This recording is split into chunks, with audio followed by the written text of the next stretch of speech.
Hello everyone, সবাই কেমন আছো? আশা করছি তোমরা যে যেখানে আছো সবাই ভালো আছো।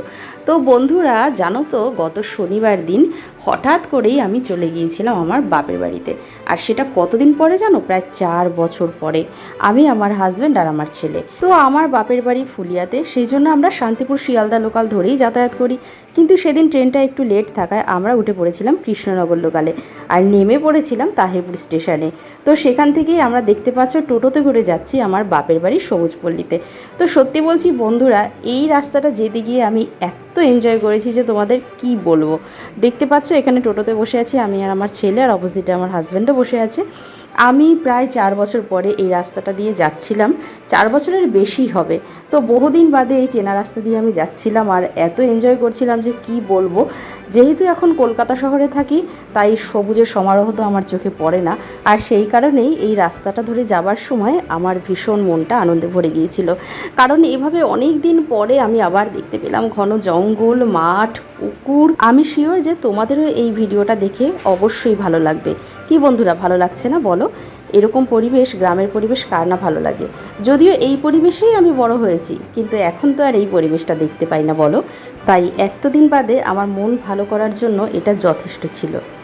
আমরা প্রথমবারই এইদিকে রাস্তাটা দিয়ে আসছিলাম, কারণ ক্যাজুয়ালি আমরা এদিক থেকে যাতায়াত করি না। তো যাই হোক, ভালোই হলো, কারণ এদিকের রাস্তাটা আরও বেশি সুন্দর ছিল। যেহেতু এখন বর্ষাকাল, তাই চারিদিকে অনেক বেশি সবুজ ছিল, যেন গাছপালায় পুরো ঘিরে রেখেছে সবটা। আর রাস্তার মধ্যেও যেন গাছপালা একদম মাথা নুইয়ে দিয়েছে। তো যাই হোক, বাড়ি থেকে আমরা বেরিয়েছিলাম ওই 9:30 নাগাদ, আর পৌঁছে গিয়েছিলাম প্রায় 2টোর মধ্যে। বন্ধুরা, যেহেতু হঠাৎ করেই প্ল্যান করে গিয়েছিলাম, তাই তোমাদের সাথে আমি আরও কিছু ভিডিও শেয়ার করতে পারলাম না, কারণ আমি সেভাবে ভিডিও করিনি। যেটুকু ভিডিও করেছিলাম সেটাই তোমাদের সাথে শেয়ার করছি। আসলে তোমরা তো জানোই যে অনেক দিন আমি কোনো ব্লগ ভিডিও শেয়ার করি না। যাই হোক, বাড়িতে পৌঁছানোর পরে বাড়ির পরিবেশেও আমি কয়েকটা সেলফি তুলে নিলাম। নিজের বাড়িতে সেলফি তুলবো না সেটা কখনো হতেই পারে না।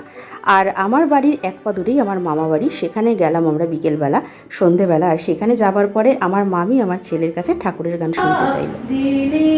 রাতে তোমার পায়ের পরশ পেতে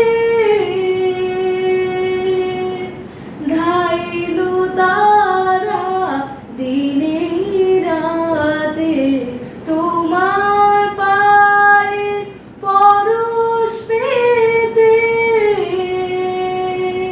শনিবার রাতটুকু থেকে যেহেতু আমরা রবিবারই চলে আসব, তাই রবিবার একটু সকাল সকালই উঠে পড়েছিলাম।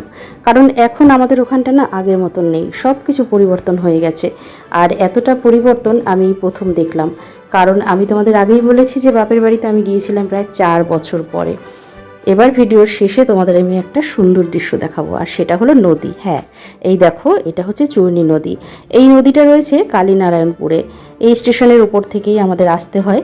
যদিও আমি মনে মনে ভেবেছিলাম যে এখন বর্ষাকাল আর আমি নদীকে দেখবো যে কানায় কানায় পূর্ণ, কিন্তু সেটা আমি দেখতে পেলাম না। দেখলাম যে নদীর প্রায় অর্ধেকটাই কচুরিপানায় ভরে রয়েছে। তবুও এত সবুজ দেখেও তো মনটা ভালো হয়ে যায়। এখানের পরিবেশটাও এত সুন্দর নদীর পাশের। যাই হোক, আমার ভিডিও তোমাদের কেমন লাগলো সেটা অবশ্যই কিন্তু কমেন্টে জানিও। আর তার সাথে আমার চ্যানেলটা সাবস্ক্রাইব করতে কিন্তু একদম ভুলে যেও না, কেমন?